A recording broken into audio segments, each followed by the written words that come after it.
Take your Bibles tonight and turn to Esther chapter number 4. We'll come back to chapter 1, which is where we'll spend the lion's share of our time tonight, but we'll start a new series in chapter 4 of Esther. As you're turning there, some of you who would be of my geriatric millennial peers out there, As the Deer, doesn't that take us back? That song would have been the song back when I was an adolescent, as our teens are headed to their youth group gathering tonight. And just thinking about the words of that last verse, gold and silver can never satisfy, something to that effect, as God can. And I remember wrestling with that as a teenager. My dream, I don't know if I ever shared this with you, my dream was to be a landscape architect. That was my great ambition. Had it all figured out. I was going to go to Kent State and take the world by storm and redesign everybody's poor attempts at landscaping and the commercial context of that. And then I think the song was sang. I was at a youth retreat, and I don't know if you've been in a setting where they have you put a stick in the fire. That's my generation, and you would say, God, I'm yours, and to burn up for you. And I remember wrestling with God's call in my life to ministry. And I can say, though maybe I have traded out some of the gold and silver that maybe I would have now as a sophisticated architect, God is so satisfying, just giving him your life. And if God's called you to be an architect, do that, okay? But for some of us, we've had to surrender those dreams and do what God's called us to do in other fronts. And I wouldn't trade it for anything, even in this stage of ministry for the Lord. Esther chapter 4 tonight, we're starting a new series. And I will tell you, of everything we've studied recently, I am super pumped about this series.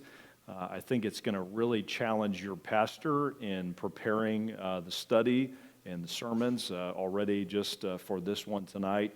And I think it's also going to change your view of God in some ways that are good, not changing God, but changing our view of God and picking up on him and maybe seasons of life that we tend to miss his fingerprints and his activity.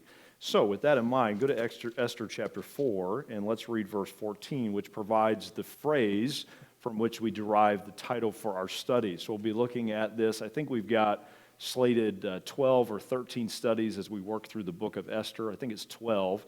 A couple of the books or chapters will combine a few of the shorter ones.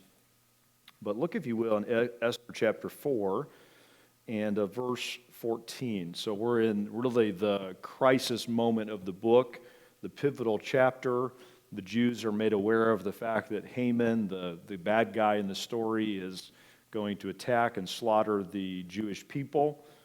And in verse 14, Mordecai to his niece, Esther, Hadassah, says this in verse 14, "For if thou altogether holdest thy peace at this time, then shall their enlargement and deliverance arise to the Jews from another place. But thou and thy father's house shall be destroyed." And notice this rhetorical question, "And who knoweth whether thou art come to the kingdom for such a time as this?" And so we're looking at, over the next several months together on Sunday nights, this study, such a time as this, a study on stepping up in maybe a less than, quote, ideal season. And one of the things I'm excited for us to leave this series with in a few months, I always try to identify where are we going and what is God trying to teach us. It would be this, trying to remind you or convince you for the first time that God has you alive at this moment for a very intentional purpose. It's not to lie down, it's not to give up, it's not to back off, it's to stand up, to step up, and to lean into what God has called you to. And so I hope that you'll consider where that applies in the life setting that God has each of us tonight. Let's pray and ask the Lord to help us as we begin tonight by looking at stepping up in corrupt seasons. Father, thank you for your word tonight. Thank you for the privilege it is to gather in this setting tonight. Thank you for what you did in our midst this morning. Lord, we do miss many that are out today sick. I pray you would encourage them. I know, having been at home not too long ago with illness, Lord, it's different, and I pray that you would just encourage them. And some that are back tonight that you've renewed, we thank you for their renewed presence in our midst. I pray you'd help our church, Lord, with all that's going on, to persevere and to keep going and just to trust you with each of these individual situations. Pray that you give healing and grace and strength to those that we long and yearn for them to be back with us.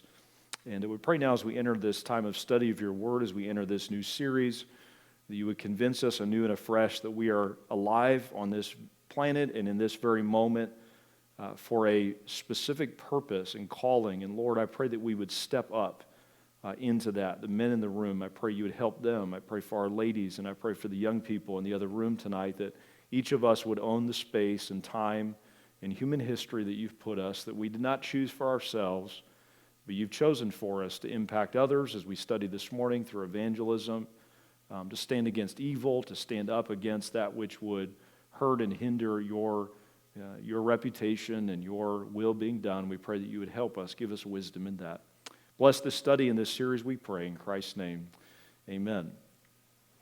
I alluded to it this morning, but we were in Atlanta last weekend, and one of the things we had the joy of doing was ministering to a church there, and God really gave us favor. I think some of you asked, how did it go, your first wellness weekend off-site? And, you have in your mind how you think it's going to go, but you don't know, and so we kind of put our toes in the water, and just to see God really bless and work, and Heidi did. She was a bit nervous. I think she would say that tonight, and God really used her, and you ladies will benefit from her teaching next Sunday. But it was neat to see just that become realized. It's something that's been stirring in our hearts for several years now, and there are all kinds of stories I could share of folks that God used the teaching and preaching, and the pastor, I just talked to him yesterday, and a lot of new counseling that he's doing out of that, and just excited to see what God's doing in that church. But one of the funny things was, as I mentioned, we got a little bit of snow. So here's kind of the backstory of it, how it went down. So we were eating dinner. I had two of my cousins on both sides of my family who live in Atlanta. One side of the family, my uncle worked for Delta, retired from Delta years ago. So a few of his daughters are still there. So my cousin Tony and then my cousin Jeremy, which would be on my mom's side. So Tony's on my dad's side. Jeremy's on my mom's side. A couple of my aunts were here today. And then one of my roommates from college. So we kind of just had a little and none of them knew each other. So that was kind of fun to have that go down. So we had dinner together. And so we were about halfway through our meal. And all of a sudden, there was just like this hum in the restaurant. And then everybody kind of almost literally, I'm not kidding you, ran to the windows. And I'm like, what is going on? Like, I'm thinking major crash or, earthquake or something.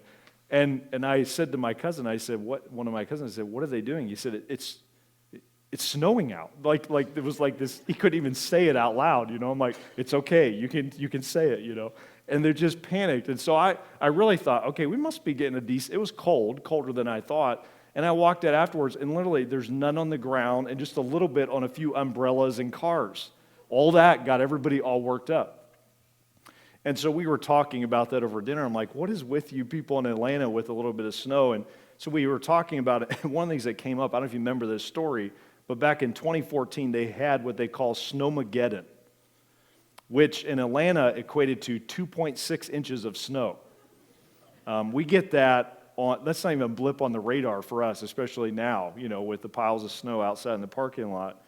But I wanted to try to be empathetic and relate to them, and so I was kind of just trying to understand what was behind their trauma, which you do know, in all seriousness, trauma is less about what happens to you and much more to do with how you process it.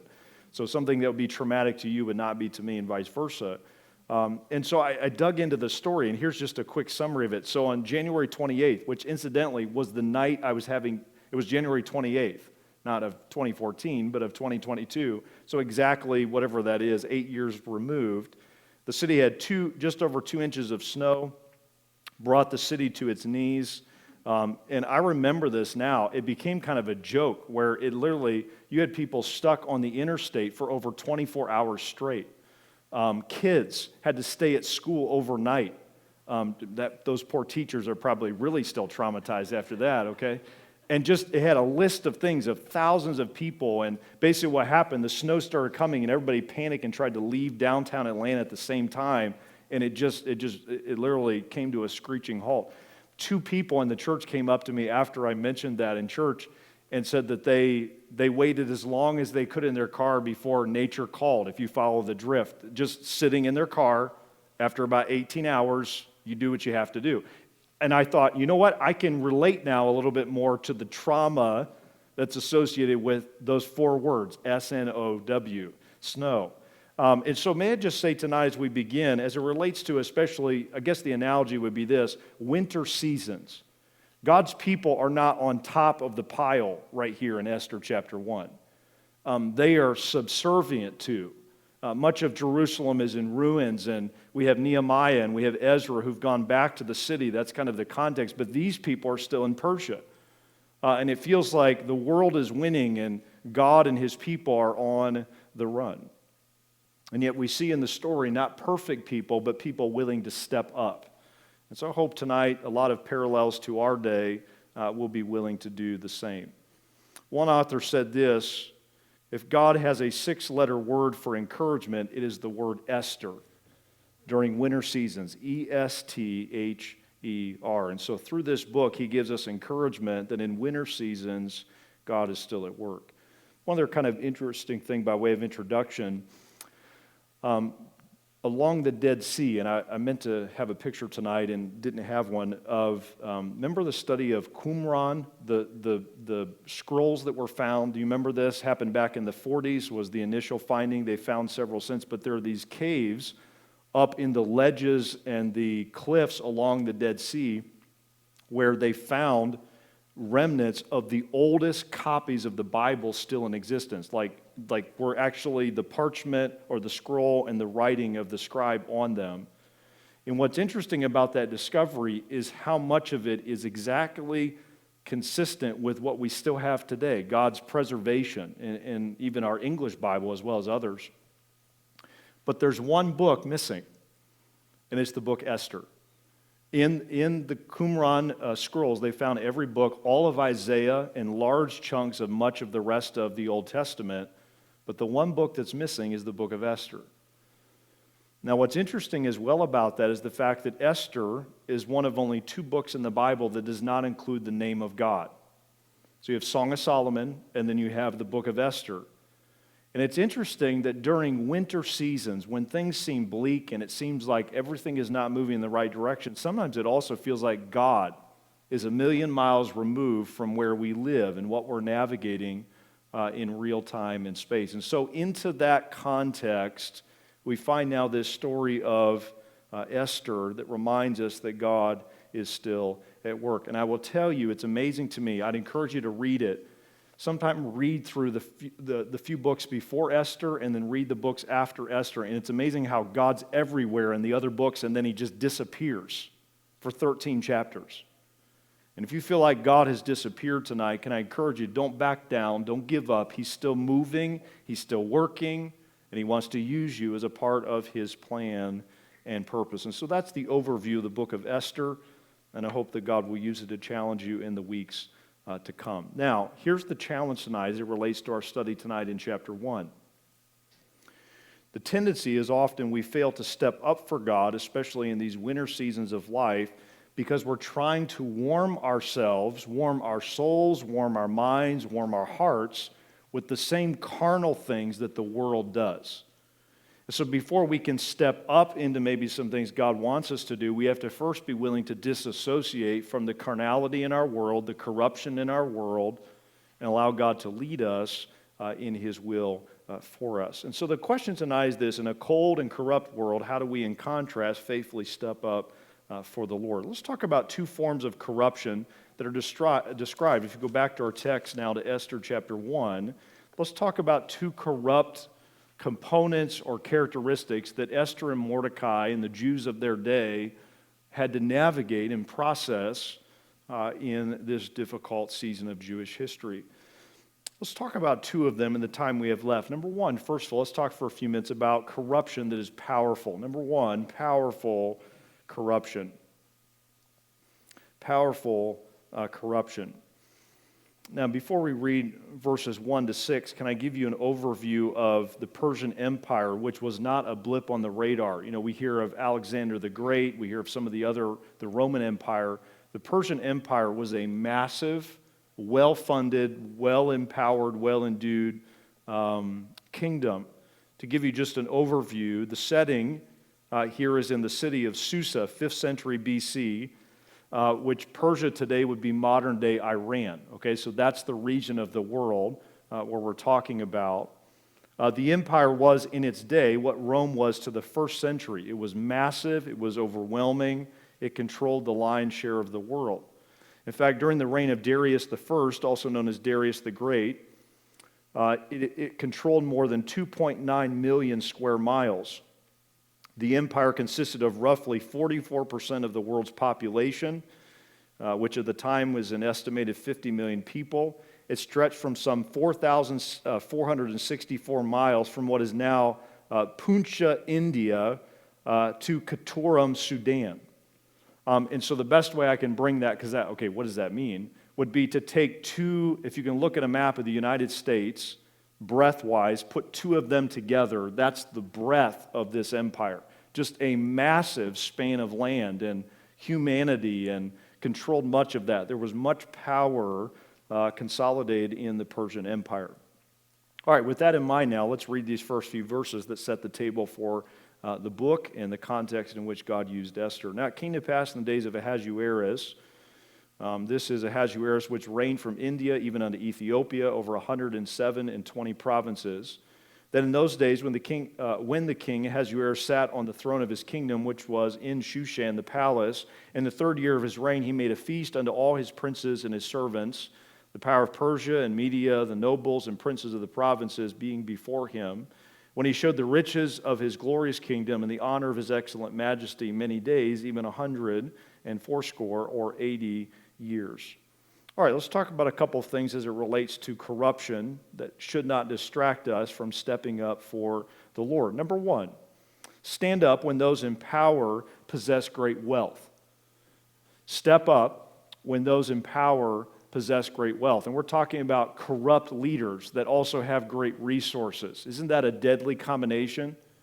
Those who have great resources and yet they are wicked, they are corrupt, and we see that in our day. We could digress to that in many different directions, but we should be willing in the midst of that to step up or stand up for the Lord.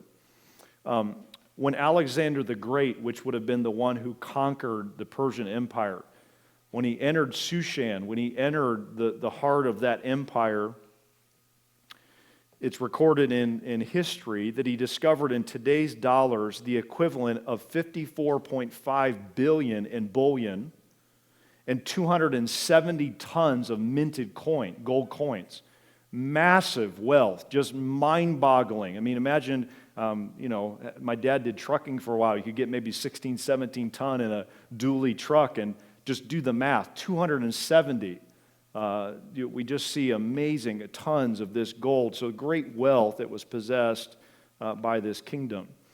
All right, let me give you a couple things under that as we kind of set the table, and we'll work our way into some of the practical things, but these are all important to understand what Esther and Mordecai were navigating. We see first in verses 1 to 4 wealthy manipulation. The word there is manipulation. Now, it's not stated here, but we know that shortly after this date that's referenced, that Ahasuerus, that the Persian Empire was going on a campaign against the Greeks. And so it's very likely that the king and his political allies were trying to soften up these others they wanted to give to the campaign, so to support this campaign. And so he's generous in what he's giving, trying to manipulate this crowd into allying with him in a campaign against the Greeks. And so he stages this 6-month, the best way I can think of it would be like a Vegas-style extravaganza, just throwing all of this resource, trying to wow the crowd and impress the crowd and numb them to what is about to be asked of them. And so for a full 180 days, he hosts this grand party or lavish event there in Shushan. At the end of that, as we see in verse 4, he now has, at the end, verse number 5, and when these days were expired, the king made a feast unto all the people, both great and small, 7 days in the court of the garden of the king's palace. So he ends it with now this more intimate feast of 7 days. And so he's using his wealth to work his angles and to accomplish what he desires. A truth that our minds tends to forget during frigid times or silent times before the Lord. What throws us is the manipulations of the super rich, who ultimately their manipulations will come to naught. I think sometimes, I don't know about you, I just feel like I don't have what others have. I can't bring to bear what others can bring to bear. I just remind you, God is sovereign. And the kings can move around their little gold coins and all their bullion, Our God is on his throne, and his will is going to be done. And I think if we saw this for 180 days, we also would have been bothered by the excess and the waste and the conniving. Can I remind you, the same thing is going on in our world today, and yet God's will be done.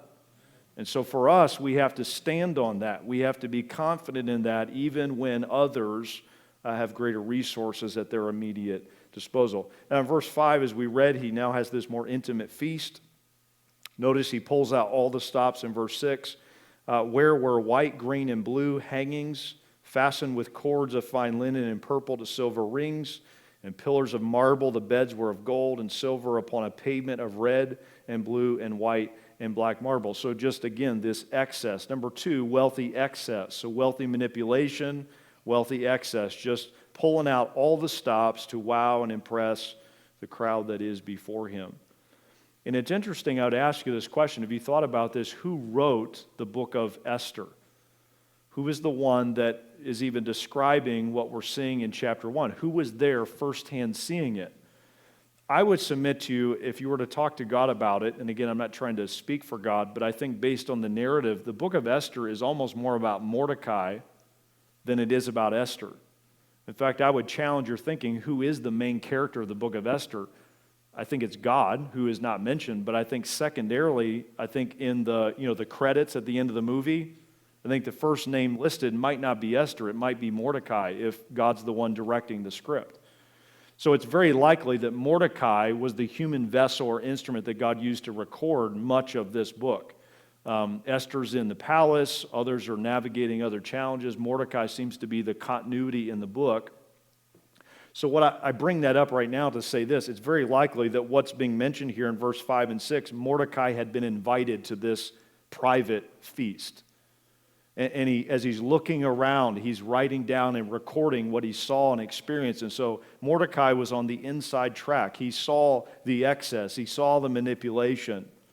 And yet shortly he will stand against even the edict of this king. And so we see this willingness to navigate it on the part of these in the book. Now, may I just say this by way of application today, and we'll move on. While we may not be as resourced as the power brokers in our day who defy our God, we have access to a God and we serve a God who owns everything forever. And so what they may have permission to use for a few years or months, ultimately he owns it all. And I want you to go to James just for a moment. We'll now and then go to the New Testament just to shine a bit of light on this Old Testament text as New Testament believers. James chapter 5, can I give you just one verse? Because I don't know if the wealth of this world and its conniving leaders bothers you, if it does you like it does me. But in James chapter number 5, this verse steadies my soul and recalibrates my focus when I tend to get bothered by and stand down to those who misuse what God has given to them. James chapter 5, and if you would please, verse number 7. Now, James was written to exiles, which is basically what Esther and Mordecai and those that would have been their fellow Jews in Persia were. And he talks about the excesses of the rich. We studied through the book of James in our parking lot. Most of this we studied in our drive-in service a few years ago. But look at verse 7. After all this confrontation of rich men and their manipulations, notice in verse 7 it says, to the believer, be patient therefore, brethren, unto the coming of the Lord. Behold, a husbandman waiteth for the precious fruit of the earth, and hath long patience for it, until he receive the early and the latter rain. And so in verse 7, James turns to the believers after confronting the wealthy that have manipulated and in excess have wasted and squandered what they've been given. He encourages the believer to be patient. What fuels our patience? God's coming back. And we stand in expectation. We stay faithful because we know he is shortly to return. And I would just say this last and we'll move on. Where's the Persian wealth today? I don't know exactly where it all has been meted out and handed off and inherited by certain people, but I'm telling you the Persians don't still have it. And so all wealth is it's fleeting at best. Don't be over bothered by those who have more than you and waste it and use it for their own angles. Keep your heart and focus upon the Lord. Stand up when those in power, especially those who are corrupt, possess great wealth. All right, go back to our text now to verse 7.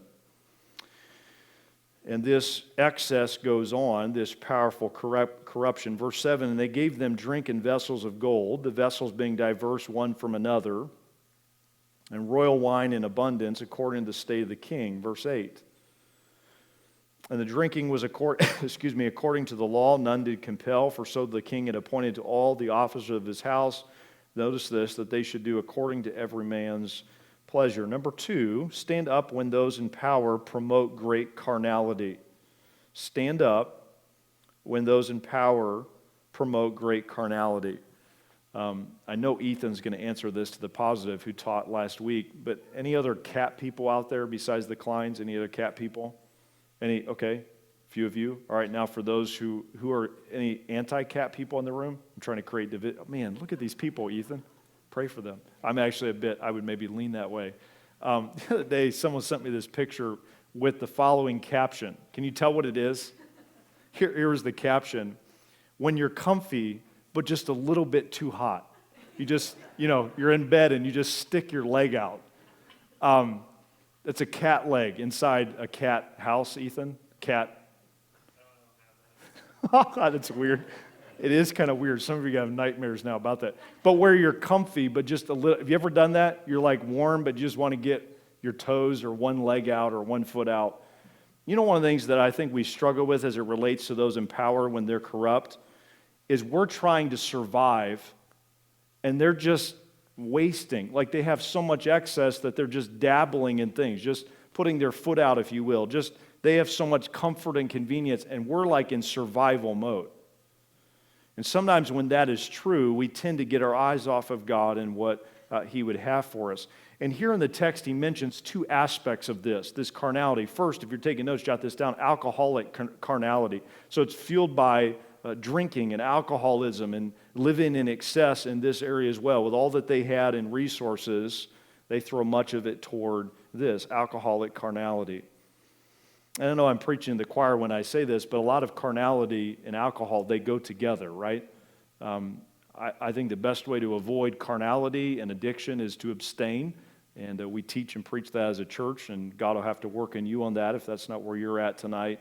But often it leads in that direction, and our inhibitions begin to be worn down with the more that we imbibe. And so in verses 7 to 9, as is mentioned here, you see this drinking going on. In verse 7 and 8, as we read, and then also in verse 9, Vashti, now we're introduced to the queen. It will become more central in just a moment. She's doing the same with the women in the royal house. And so there's these great parties and raucous, probably music and entertainment, and all of it fueled by this alcohol that's being ingested. Typically in this culture, there would be a limit. Okay, we all come to this feast, and here's what you're allowed to drink to. And here we see that restraint being removed. Did you see that in verse 8 we read? Everybody just drinks as much as you want. Live it up, drink it up. There is no constraints. There's no restrictions on how much they partake. One of the things that I notice leaders doing in our day who are corrupt leaders is they give people what they want. They use that to accomplish their own agenda. And I think we see that in our day. It's if you vote for me, I'll give you what you want. And if you vote for me, I'll remove what you don't like. And doing what the crowd wants and using that to consolidate their leadership and influence. And so imagine Mordecai and Esther processing this, and other Jews that would observe this raucous celebration. May we disassociate ourselves from that kind of approach. All right, verse 10. On the 7th day, when the heart of the king was merry with wine, he commanded Mehuman, Biztha, Harbona, Bigtha. That one cracked me up as I was making sure I could pronounce these tonight. Hey, we're going to name you. We love you. Your name is Bigtha. I don't know why that just cracked me up. Abagtha, Zethar, Carcass, the 7 chamberlains that served in the presence of Ahasuerus, the king. Notice this. Here's now the first big pivot in the narrative to bring Vashti the king before the queen before the king with the crown royal to show the people and the princes her beauty, for she was fair to look upon. Number 2, not only alcoholic carnality, sensual carnality. And obviously, as alcohol increases, inhibitions, as I mentioned, those begin to be lowered, and especially in the area of sexuality. And so this begins to be, let's just cast off all restraints, and bringing Vashti to flaunt her beauty before these drunken men. And it's almost as if, and you see that in verse 11, the reasoning for it is she's fair to look upon.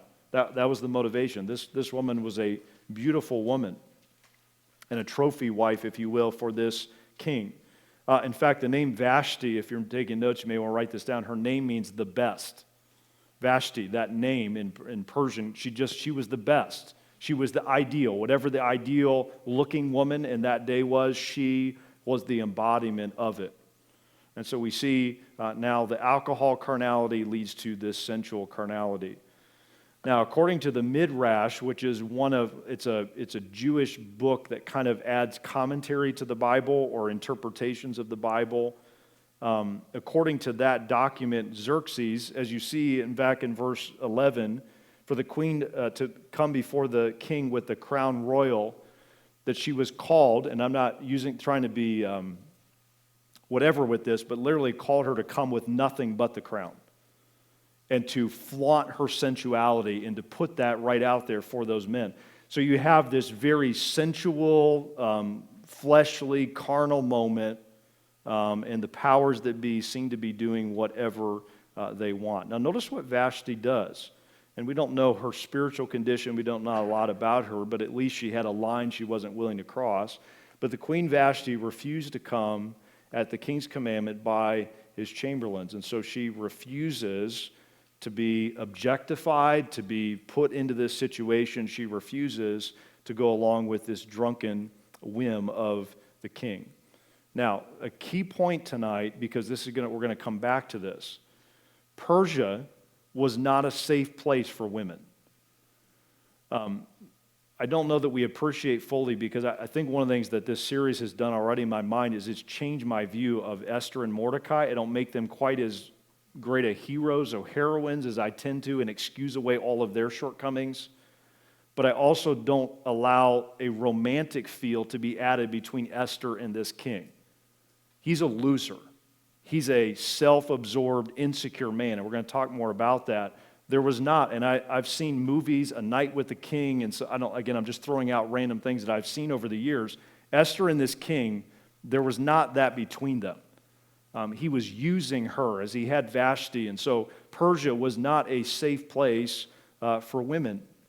In fact, females, including the queen, were just property. They were objectified. They were used at the whim of men. In fact, her only role in this chapter was to make the king look good. Hey, look at my wife. Look at what I have, and to prop him up. And so that was the vein of this carnality, this celebration that had been conducted by the power of the day. Now, here's what I find striking about this. Who is it? What gender is the one who stands toe-to-toe with the powers that be and God uses to turn the tide? It's what? A woman. Isn't that interesting? So we start the story with women being used and manipulated, and then Vashti in a moment is going to be discarded. And yet God, I love how he does things.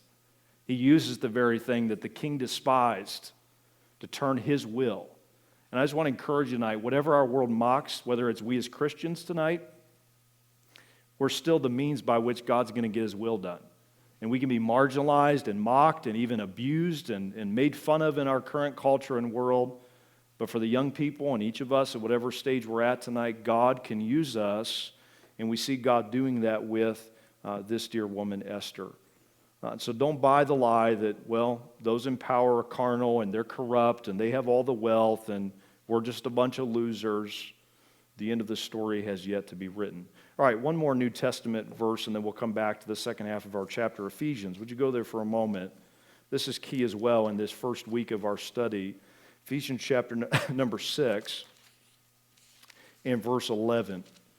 Ephesians 6, and if you would please, verse 11. And I'd like you to notice a refrain in our verses here as it relates to stepping up or standing. Verse 11. Put on the whole armor of God that you may be able to stand against the wiles of the devil, Goes on to talk about we wrestle not against flesh and blood, against principalities and powers, but against principalities and powers, against rulers of darkness of this world, against spiritual wickedness in high places. That's what's being described here in Esther chapter 1. Verse 13, wherefore, believer, take unto you the whole armor of God, that you may be able to withstand in the evil day, and having done all to stand. Verse 14, stand, therefore. You catch that emphasis? Stand, stand, stand. So in the midst of battling embedded corruption in powerful places, we are called to not back down, but stay standing. We don't have to really walk forward. We don't have to advance it. All we have to do is just stay where we're called to stand. I don't need to fix what's going on in D.C. I don't need to fix what's going on in a lot of other settings that concern all of us tonight. My job is just to stand where I am and speak up with what influence I do have. That's my job. The corruption and the manipulation and the resources being wasted, that is not my job. Now, go down to verse 17. Take the helmet of salvation and the sword of the Spirit, which is the word of God, praying always with all prayer and supplication in the Spirit. Notice the Spirit is stressed. So the world, they work in the flesh. All the fleshly resources and conniving. We stand in the Spirit. That's how we battle it. That's how we stand against it. That's how we step up when others are backing down. Stand in the Spirit. Stand in what God has promised and called us to. All right, let's go back to our text now to verse 12. So what does Ahasuerus now do as he processes the refusal of his king, of his queen? Therefore, notice this, the king was very wroth and his anger burned in him. Number two, let's talk for a few minutes about powerful anger. So you have powerful corruption, that in the midst of that we need to stand. Number two, what about when there is anger? Coming back from Israel a few weeks ago, I was going through Tel Aviv, and I don't know if you've ever been in a security where they kind of like randomly choose people to do a more thorough search. I think I maybe touched on this briefly when I first got back. Yours truly was the lucky guy, the fortunate guy to get that, just to prove we're being very thorough. And they literally almost just, my carry-on, they literally almost deassembled the whole thing. You know, they had all these tracing for whatever with the little tabs, you know, something that's explosive or whatever, and they kept checking, and then the next guy would do it. I had five people that went through my carry-on over and over. I just stood there thinking, I'm not going to get all that stuff back in there. They just kept pulling it out and taking it apart.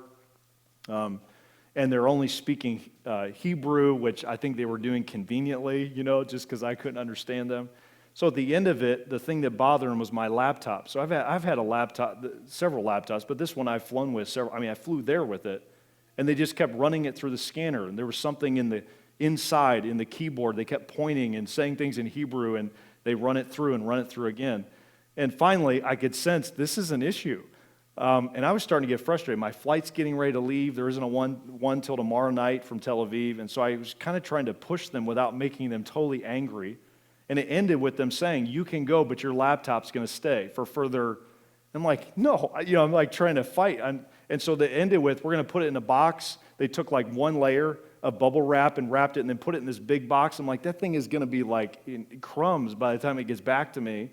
But I was trying not to over-enrage them because they had the power. Cavity searches, hold you for a week in hot, you know, isolation, whatever. All those scenarios, I tried to be assertive without making them angry. But they had all the power. They knew the lay of the land. I didn't know. I'm just flying blind, literally trying to navigate this. Isn't it a little concerning when you have angry people who also have the power? And we're going to see that in the balance of the text. And yet, Mordecai and Esther had to be willing to step up even in the face of the anger of the king. Later in chapter 7, we'll talk about it, but when Haman is exposed, it also talks about the rage of the king. This king had a short fuse, and we see that beginning to be alluded to here in the text. And so this lethal combination of anger and power. Now, before we look at the specifics, may I remind you that power and anger combination will never go unchecked by our God who is sovereign. Let the heathen rage. God is still going to do what he planned on doing. And so may we not forget that when those who have the power also possess great anger, that is still subservient to our God and our King and where ultimately things are headed. All right, let's talk about a few things as it relates to the story. Number one, Jot this down. Step up when those with anger possess great insecurity. So we see this being exposed. With all the wealth and all the pomp and circumstance, we find a very insecure king. Step up or stand up when those with anger possess great insecurity. Fear often is what fuels the anger of those in power. I've heard this from several who have had positions of influence, especially in political circles. The moment you get it, you start worrying about losing it. And those that right now feel like they have it all together and they get to call all the shots, there's also a great amount of insecurity that often possesses and controls that person. And so we see that clearly in the text tonight. All right, so in verse 12, you notice there's a breach of etiquette. She doesn't do what the king has asked. Now notice verse 13.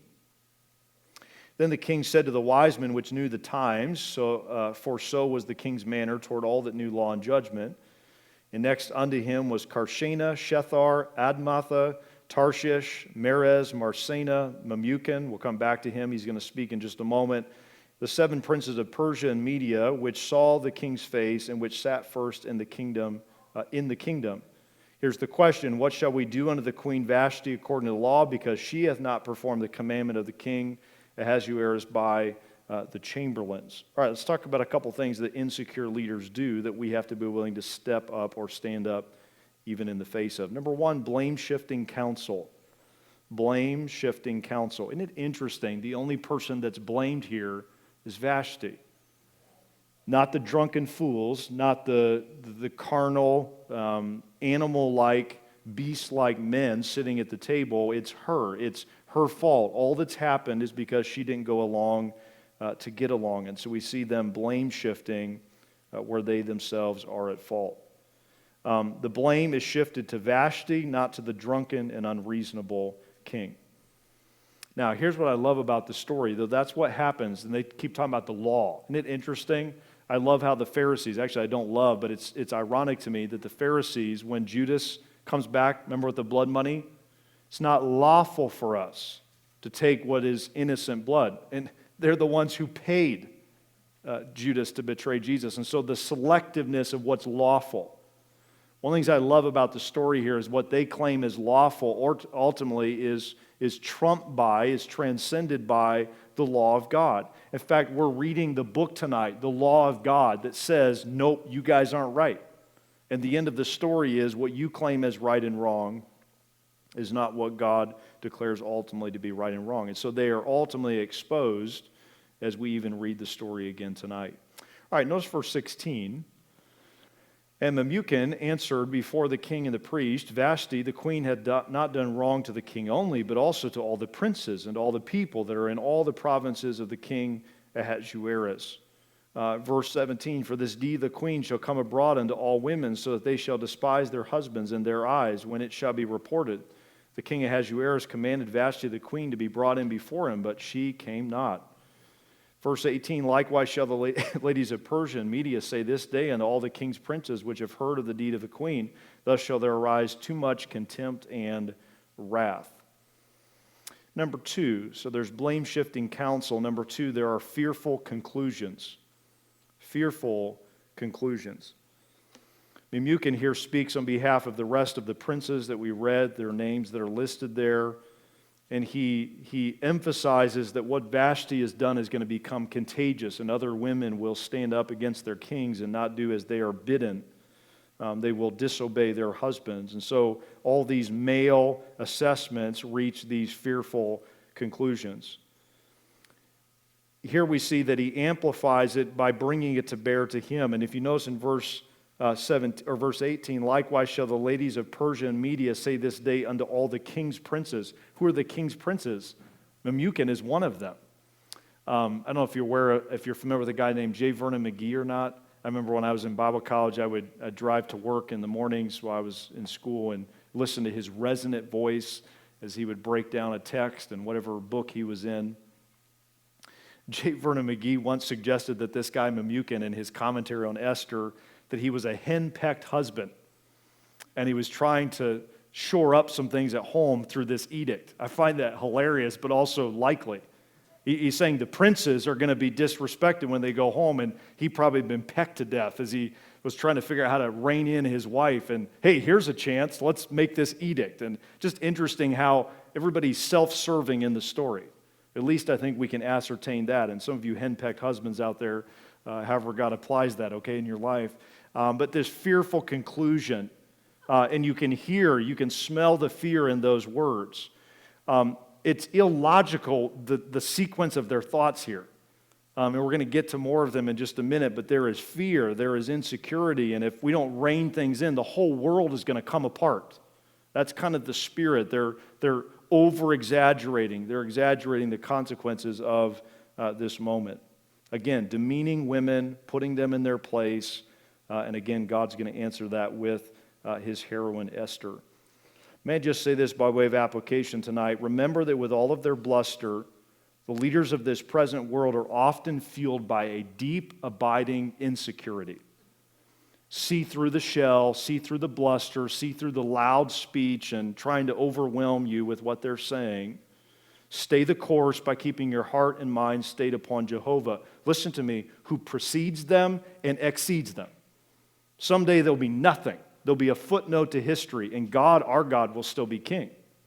Let's associate with him. Let's not be overwhelmed by their insecurity and how they often threaten us in maybe our business setting or ministry setting or family setting. Be very careful with that as you view these insecure leaders. All right, lastly now, let's spend a few minutes in verses 19 to 22, and hopefully you're starting to catch the rhythm of our study as we work through narrative portions primarily here, but bring this to application in our lives. Look at verse 19. If it please the king, let there go a royal commandment from him. All right, now they're really going to over-respond to this. And let it be written among the laws of the Persians and the Medes, and it cannot be altered, that Vashti come no more before King Ahasuerus, and let the king give her royal estate unto another that is better than she. Number 2, step up when those with anger promote great publication. So they're about to broadcast or promote. Step up when those with anger promote great publication. And I was trying to think about how this relates to us in our day, because we don't send people on camels or horses to broadcast things. But both traditional media and now digital media, and I'm sure there's another iteration of media that we'll someday experience, they possess a lot of power in our day, don't they? And they fuel a lot of the anger in our day. They pit us against each other. They pit us against others. And so we see this publication arm of a powerful kingdom that Esther didn't have and Mordecai didn't have. He had his own PR department. And it begins to push that in anger as he dismisses Vashti. It begins to search for a replacement. And so we have to step up even when those with anger promote great publication. It's amazing to me, the power of media. Anybody can post anything. Google our church. Google things that you know have integrity, at least from what you know, and just some random person will just throw a grenade your way just to get a reaction. We have to get beyond that. We can't be bothered or over-distracted by that. If there's something legitimate to address, we do. But the publication arm of the world and its power and its anger must not move us from stepping up.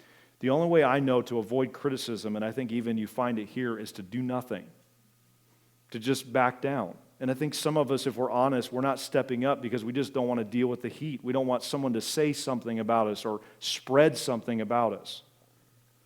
To do God's will means we need, in a healthy sense, a healthy, sanctified ambition. We're going to do something. We're going to step up. We're going to lead out.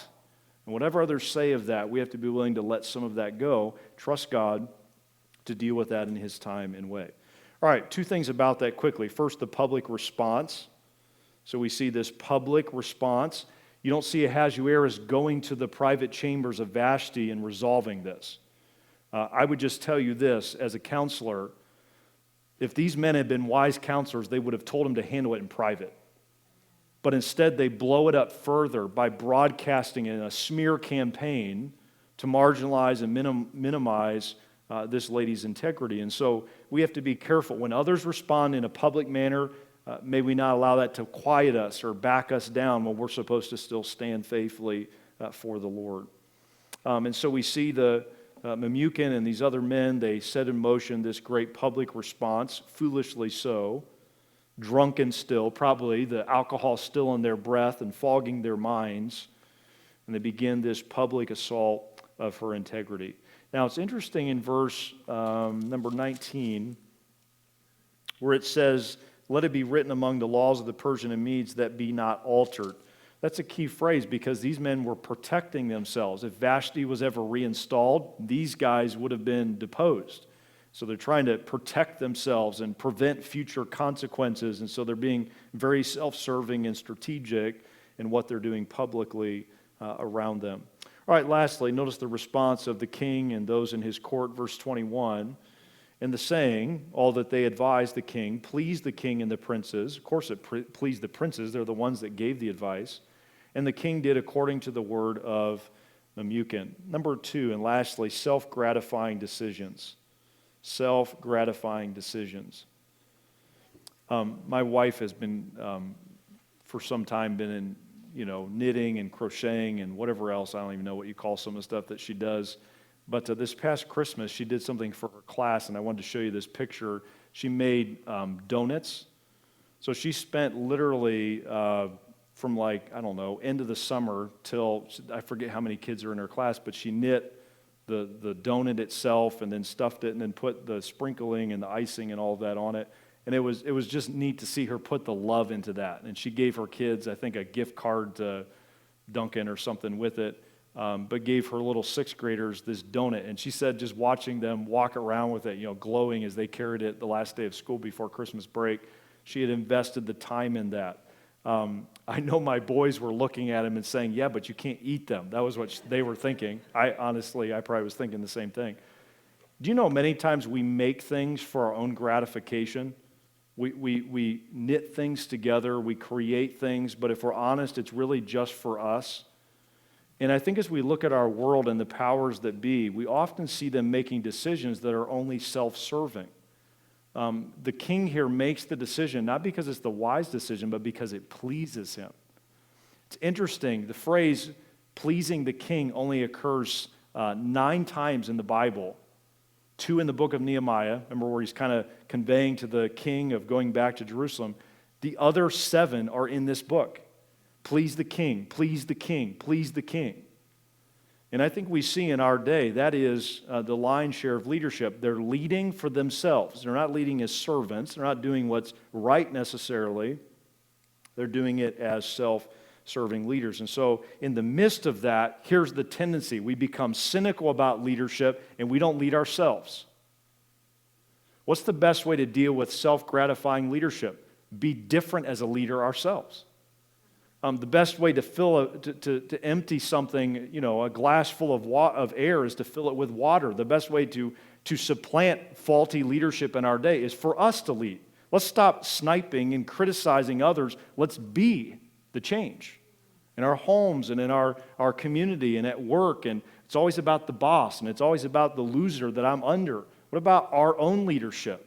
And so the challenge before us is to persevere through all of this distorted and corrupt leadership by being faithful to what God has called us to.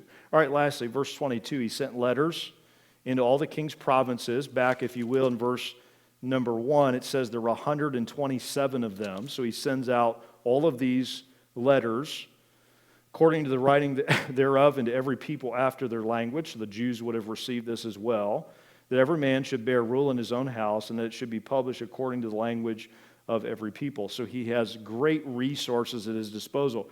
Imagine the machine behind this to translate it, the resources to mobilize it, all of this ancient relay communication system, the Pony Express, if you will, of the ancient times. He had that at his disposal. Now here's kind of a key thought tonight as we start bringing this to application. The very same system that's used to push this message in chapter 1 and later would be used by Haman to convey the peril and the judgment of the Jews, would ultimately be used to convey the Jews could defend themselves. So the very system that the world had created and the powers of that day had created to push their narrative, God would use ultimately to convey to his people, I'm going to deliver you. And may I say tonight, all of the contriving and all of the manipulations of our day someday will become the kingdoms of this world, as Revelation says, will become the kingdoms of our Christ and of his Lord, of our God and of his Lord. And so we see clearly this allusion to it here in the text, that this very system was used in a self-serving way, would ultimately use to convey God's redemptive purpose. And so those today with the power of press and those behind it, though they cause us to doubt the Word of God, His Word and His Spirit will triumph. One last verse, 1 Peter 1. Would you go there as we close this out tonight? I hope this has sparked some thoughts in your mind and heart as it has mine. 1 Peter chapter 1, and if you would please, verse 24. Let's contrast the words of man, especially those in power, with the words of our God. 1 Peter chapter number 1 and verse 24. For all flesh is as grass, and all the glory of man. So there's now those with the power and the glory. As the flower of grass, the grass withereth, and the flower thereof falleth away. Verse 25, this would include the book of Esther. But the word of the Lord endureth forever. And this is the word which by the gospel is preached unto you. Doesn't that soothe you? With all the words, we live in the information age, and we're just inundated with data and assessments of that data, that the Word of God alone is what will endure forever. My son Ian recently, I think it was their Christmas program, they did a black light program where the lights went down the auditorium, and then they had along the front edge of the stage some black lights that were upwashing, and they had like some music and narration, and then with white gloves, they would combine. Have you ever seen this? There's been some shows and things where they create images just with their hands, and they can create letters and symbols, and so they were doing this whole program in the dark, and just the black light with the white gloves, it popped. It was very moving, the narrative that they used, very creative.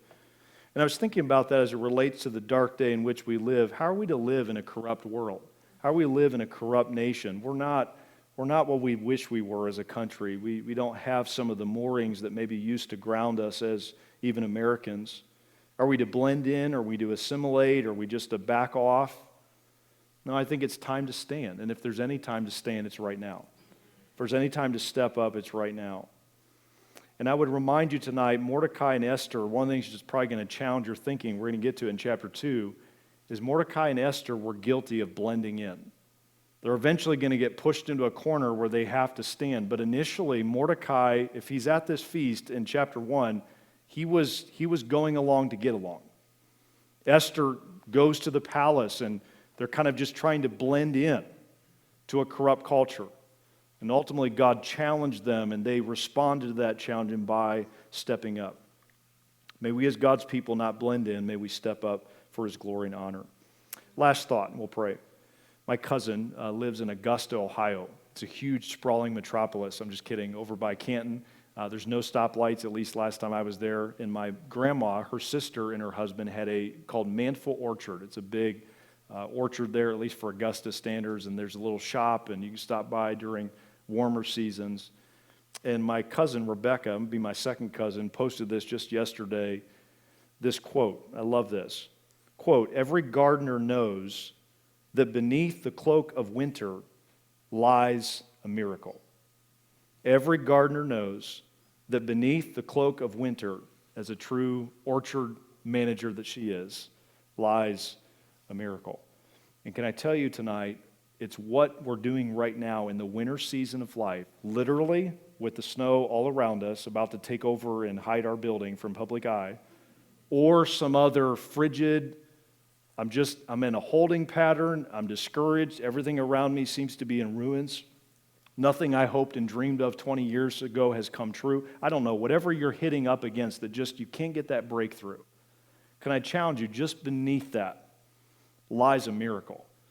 But our goal and what we have to do is in the winter season, stay standing, step up, so that when spring comes, whenever that is, if it's the return of Jesus Christ and we hear a trumpet, or it's just a breakthrough in some area of this life and our journey with the Lord, we'll not regret that we stepped up during corrupt seasons. Here's the question, and we're done. Will you allow God to supernaturally help you to step up for his glory, even in corrupt seasons of powerful corruption and powerful anger. Let's pray together. Father, thank you for your word tonight.